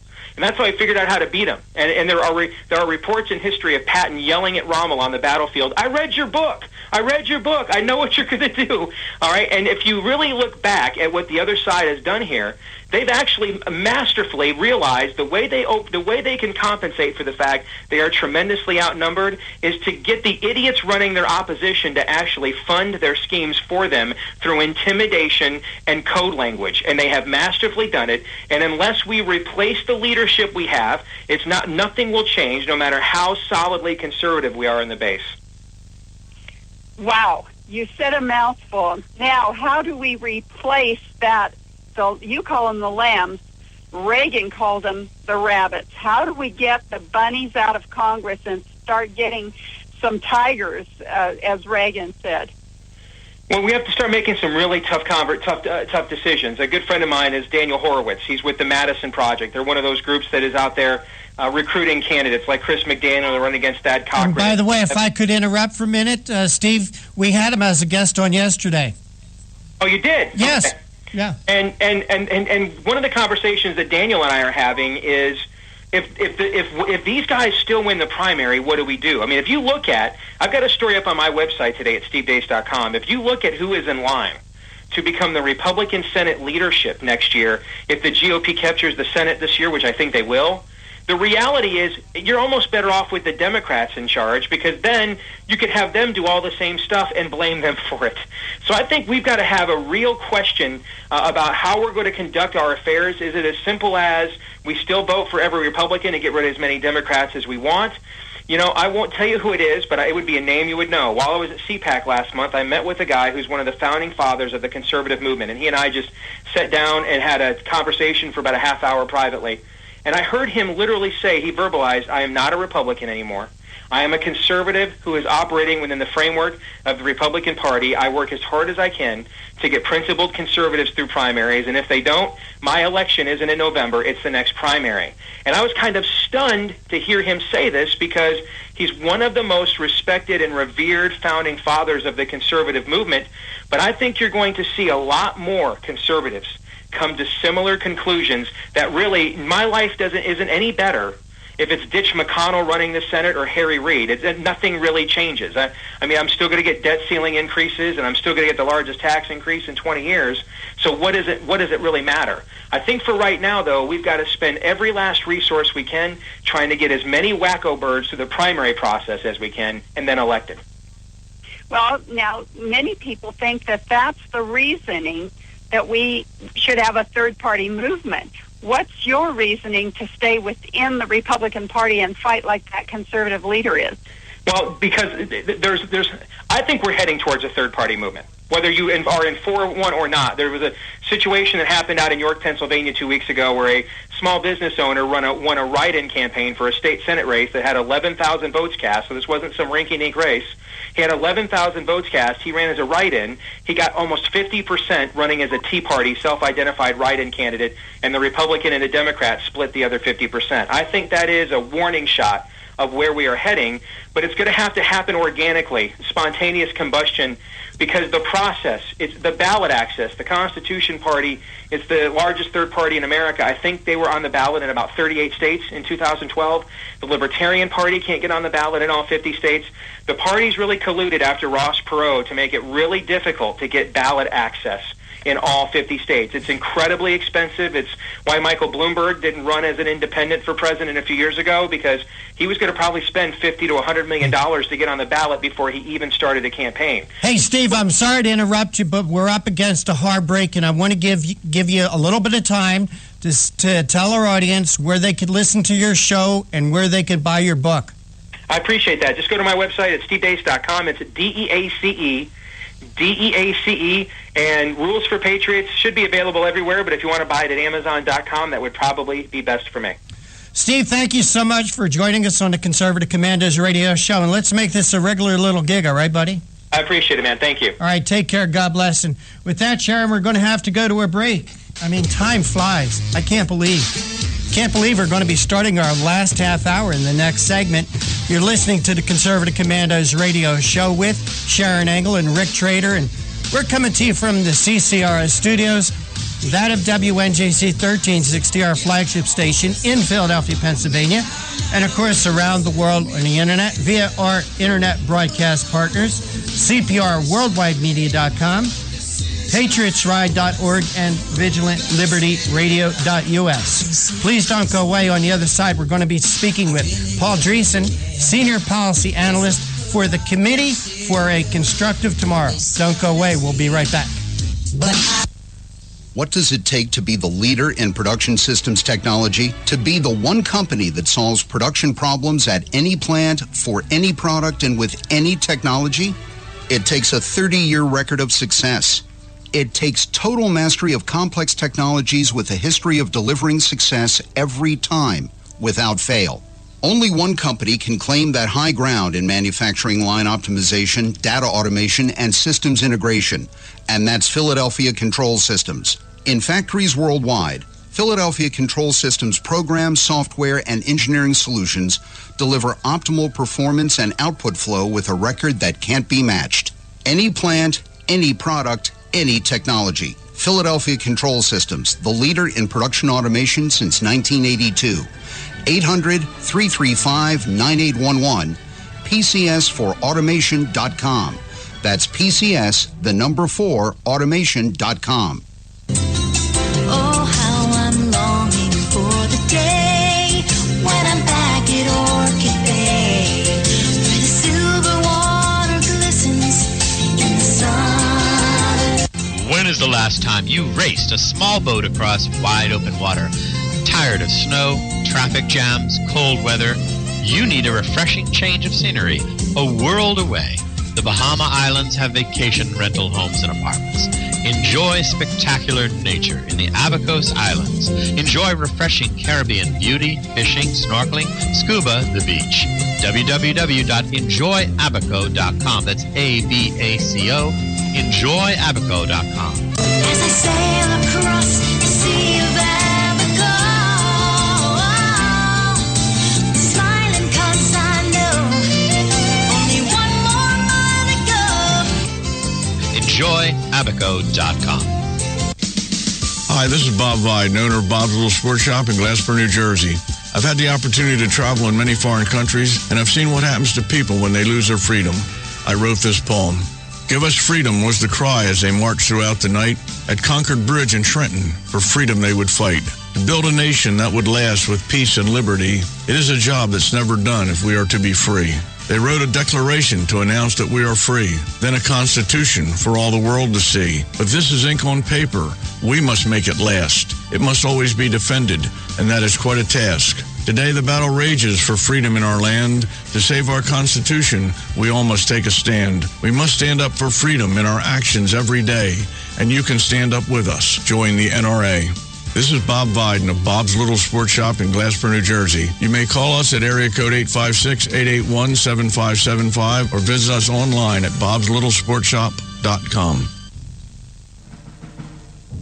Hello, I'm Reverend Carl Kelly, and I head up the Frederick Douglass Foundation of Indiana.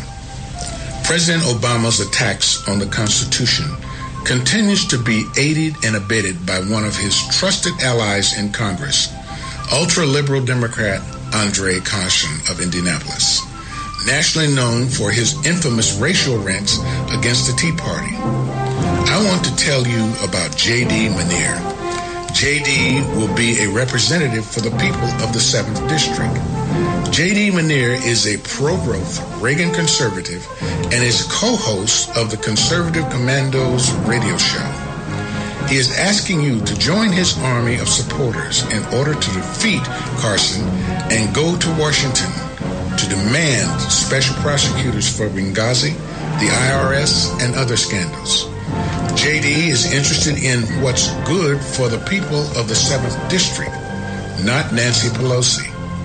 He will promote strong economic growth and jobs by getting the government off the backs of the people, voting for tax cuts and slashing regulations. Help elect a pro-life defender of freedom who will strongly support Israel, vote to cut wasteful spending, and battle to repeal Obama's socialist agenda. Log on to MinierForCongress.com and donate today. That's MINIEAR for Congress.com. Paid for and authorized by the J.D. Minier for Congress Committee. I'm J.D. Minier, candidate for the U.S. House of Representatives, Indiana District 7, and I approve of this message.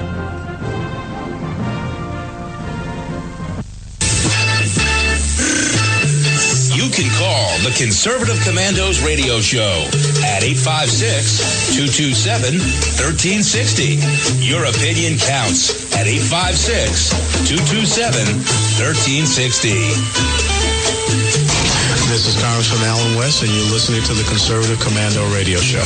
And you are listening to the Conservative Commandos Radio Show with Sharon Engel and Rick Trader. And you would like to hear a rebroadcast of today's show at 10:10 this evening Eastern Time, please log on to patriotsride.org. That's patriotsride.org. And for a rebroadcast of yesterday's show at 5 p.m. this evening, please log on to cprworldwidemedia.com. That's cprworldwidemedia.com. And you could also hear another rebroadcast of today's show tomorrow afternoon at vigilantlibertyradio.us and click on those Listen Live links. And with that, Sharon, we do have our next guest with us. Will you please make the introduction? Yes, Paul Dreesen is a senior policy analyst.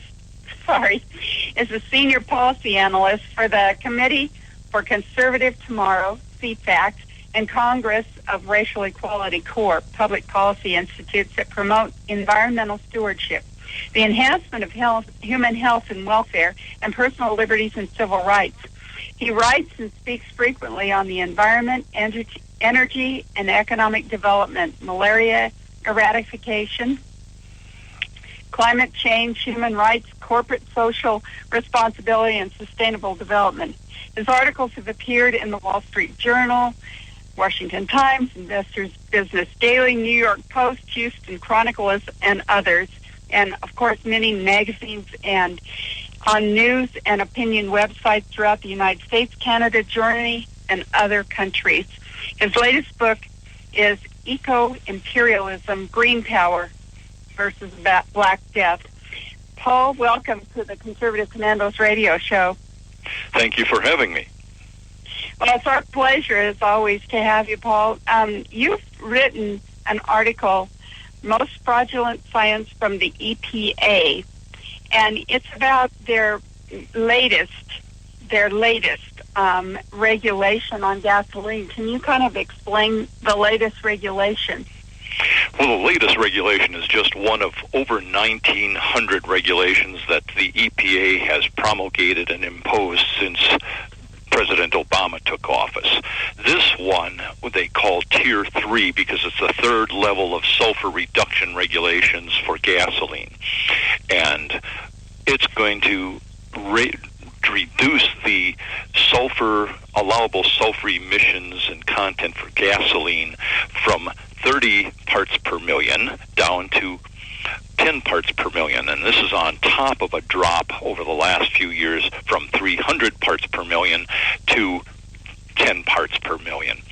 So we're looking at, we've already had a 90% drop, and we've had further drops in pollution from automobiles since the Clean Air Act was first proposed and enacted in 1970. So overall, cars have gotten about 95% cleaner than they were in 1970.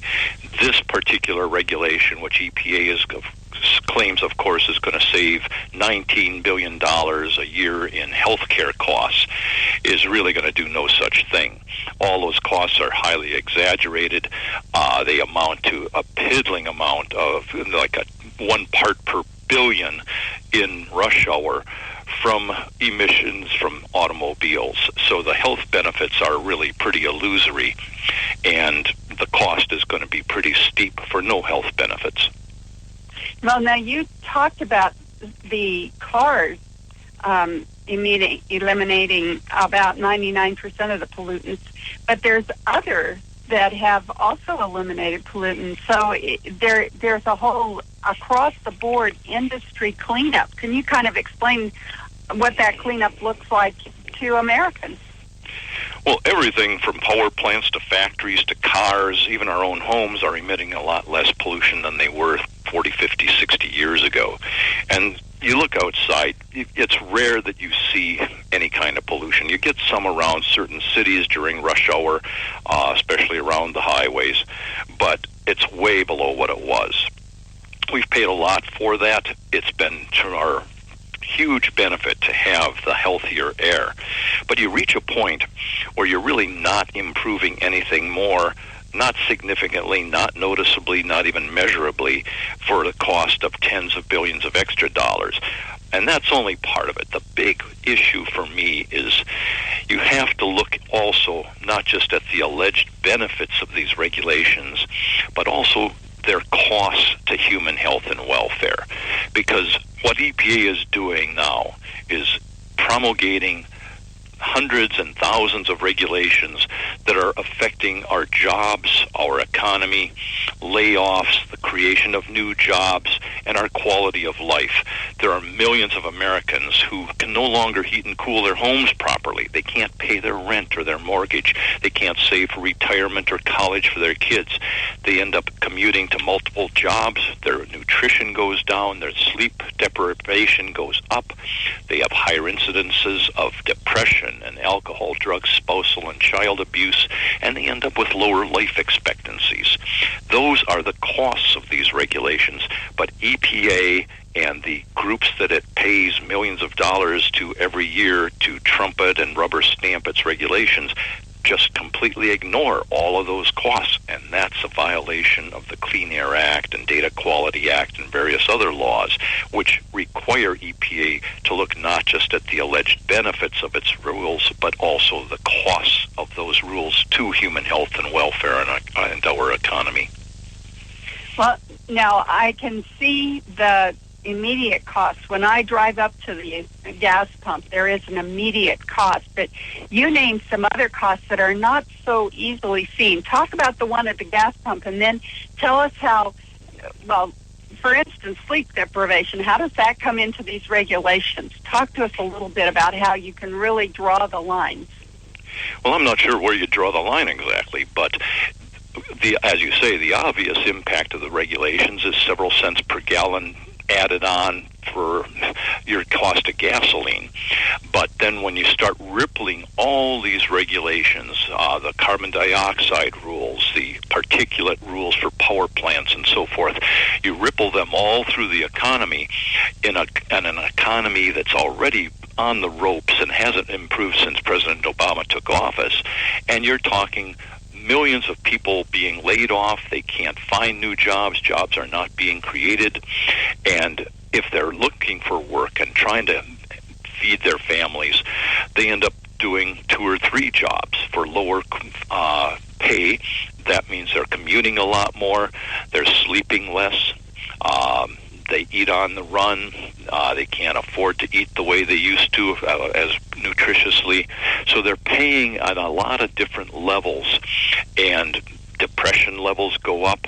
A lot of people end up abusing alcohol and drugs or beating up on their kids or their spouse. And overall, as I said, the life expectancies go down. These are all very real human impacts, human health and welfare. And the law and regulations require that EPA looks at every single one of those and puts a dollar value on them, but they refuse to do that. We're going to have to come to a break right now. Paul, can you stay with us through the break? Sure. Well, we're here on Conservative Commandos Radio Show. We're talking with Paul Dreesen, who's with the Committee for Constructive Tomorrow and the Congress of Racial Equality. He's been talking to us about the bogus or fraudulent science from the EPA. And we'll be right back after this brief break.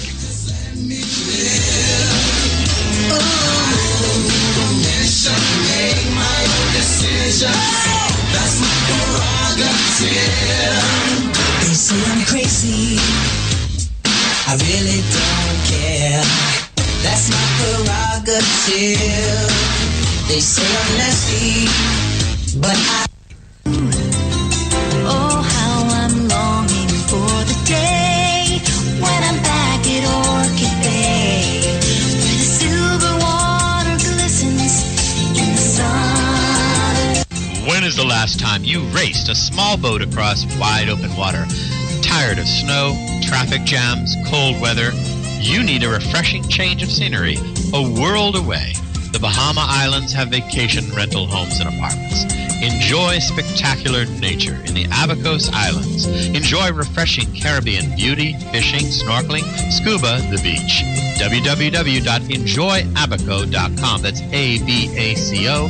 Enjoyabaco.com. As I sail across the sea of Abaco,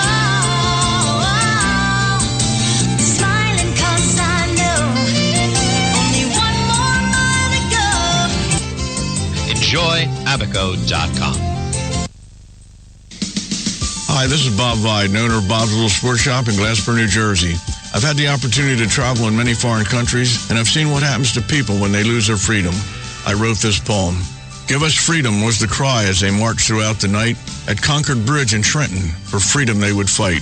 To build a nation that would last with peace and liberty, it is a job that's never done if we are to be free. They wrote a declaration to announce that we are free, then a constitution for all the world to see. But this is ink on paper. We must make it last. It must always be defended, and that is quite a task. Today the battle rages for freedom in our land. To save our Constitution, we all must take a stand. We must stand up for freedom in our actions every day, and you can stand up with us. Join the NRA. This is Bob Viden of Bob's Little Sports Shop in Glasper, New Jersey. You may call us at area code 856-881-7575 or visit us online at bobslittle.sportshop.com. You can call the Conservative Commandos radio show at 856-227-1360. Your opinion counts at 856-227-1360. This is Congressman Alan West, and you're listening to the Conservative Commando Radio Show. Welcome back to the Conservative Commandos Radio Show with Sharon Angle and Rick Trader, coming to you from the CCRS studios, that of WNJC 1360 in Philadelphia. And if you'd like to hear a rebroadcast of today's show at 10:10 this evening Eastern Time, please log on to patriotsride.org. That's patriotsride.org.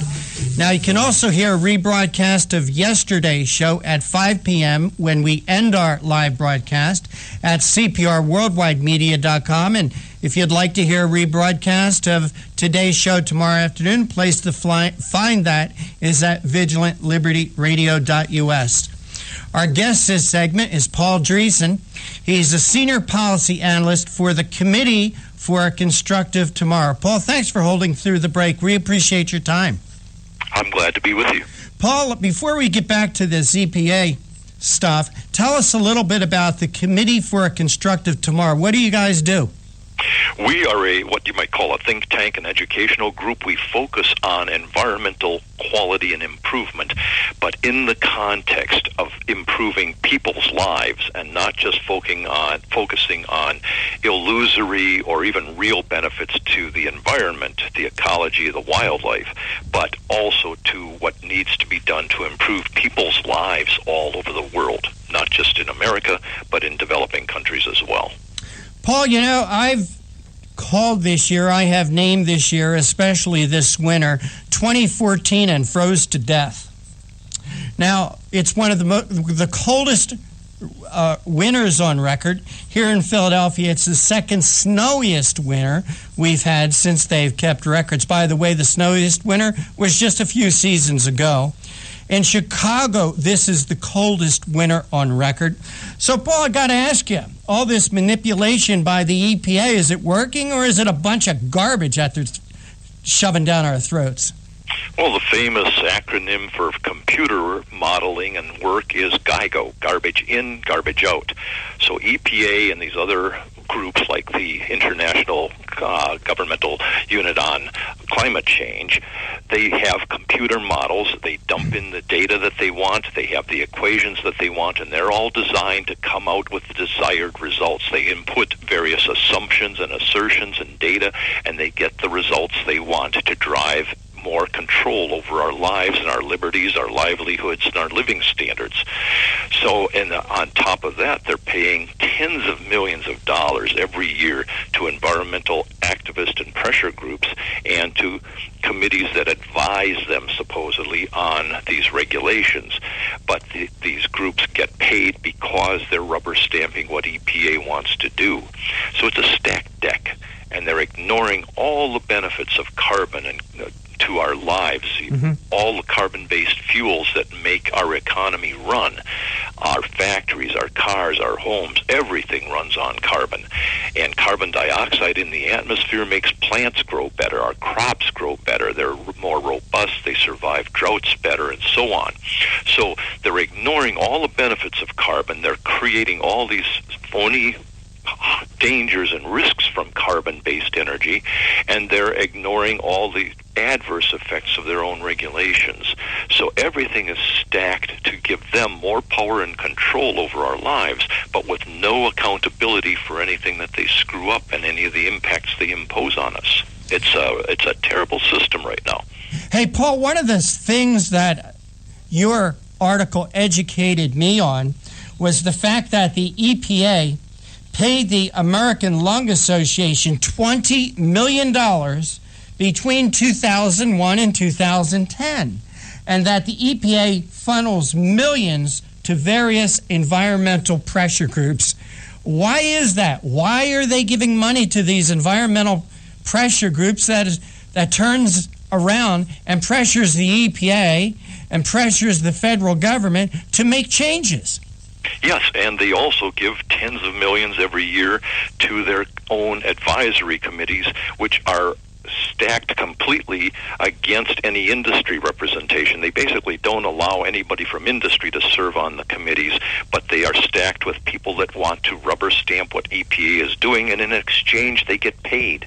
If a company were to do that for a study or the kinds of advisory work that these guys are doing, it would be called an illegal kickback, and people would go to jail for doing it. Yeah, so here we have the same practices by our government, which don't affect just a few thousand customers. They affect every 320 million Americans and all the American businesses with terrible regulations, costly regulations that injure instead of improve our health and welfare. Paul, you know, in your article you talk about that the increased refinery costs would add an extra 5 to 9 cents per gallon in manufacturing costs onto this. Now, the EPA is very good at passing regulations that raise the price of gas, such as the ethanol cost. That, you know, gas companies are required to put 10% ethanol in the gas now. They want to raise that to 15%. And what I wanted to ask you is, what have all these regulations, and if we could break it down to the cost of a gallon of gas, all these environmental regulations, a lot of them needless, how much has it added to a gallon of gas, say, in the last 30 years? I wouldn't hazard a guess on that. I have not done an analysis on it, but you know it's there. And you know with ethanol, it uses up millions of acres of land. We're planting an area the size of Iowa, corn, just to create ethanol for our gas tanks. It costs more, it uses enormous amounts of water and fertilizer, and it gets you less miles per gallon than pure gasoline does. And we've also got these CAFE standards, corporate average fuel economy, the mileage standards for cars, which EPA has unilaterally raised now to 54.5 miles per gallon. This means we're going to have smaller and smaller, lighter weight cars on the road. They're less safe in an accident, whether they hit another car or a truck or a tree or a wall, whatever. More people are going to get maimed and killed in these smaller vehicles, and EPA justifies it with the same mumbo-jumbo bogus computer models that they justify everything else with. But people are getting maimed and killed, and none of that ever factors into any of these EPA analyses of the benefits and costs of their regulations.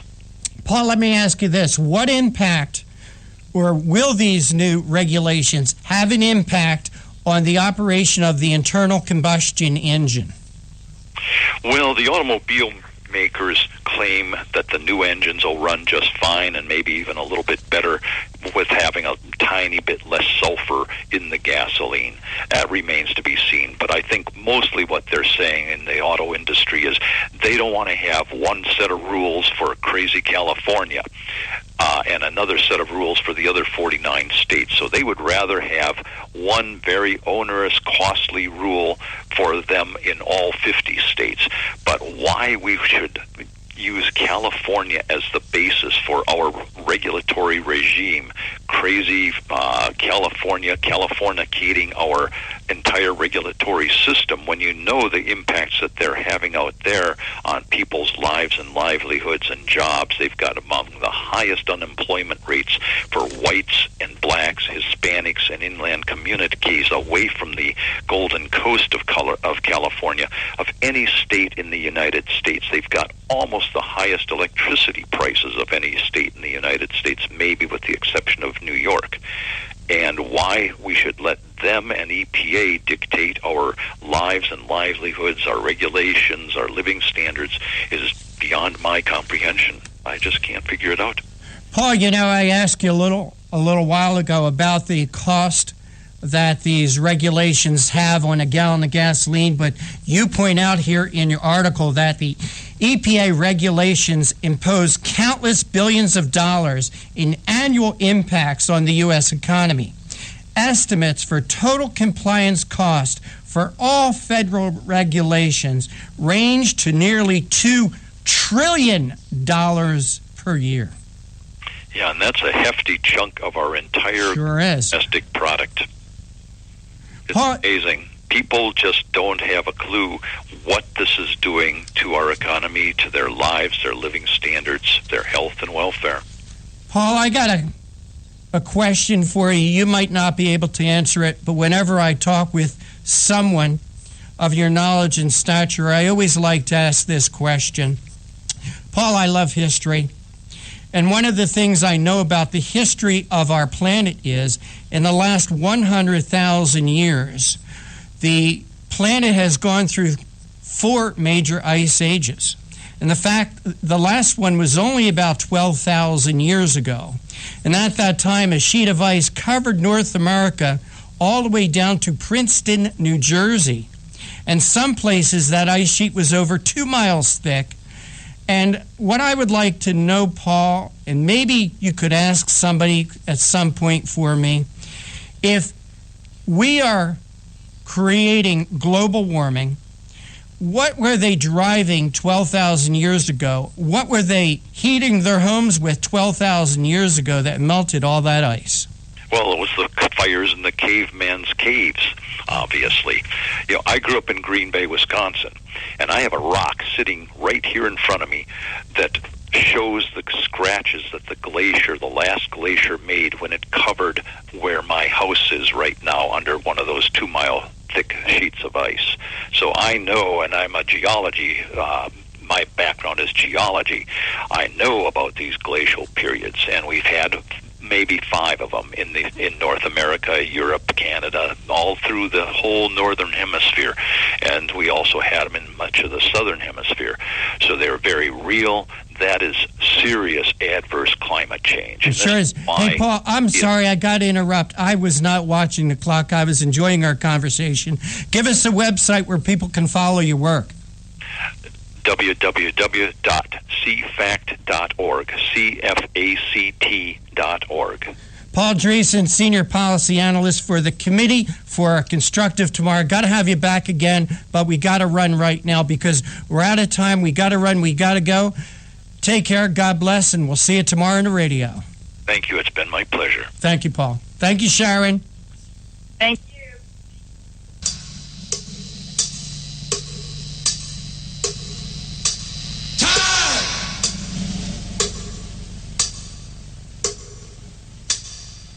Thank you for listening to the Conservative Commandos radio show.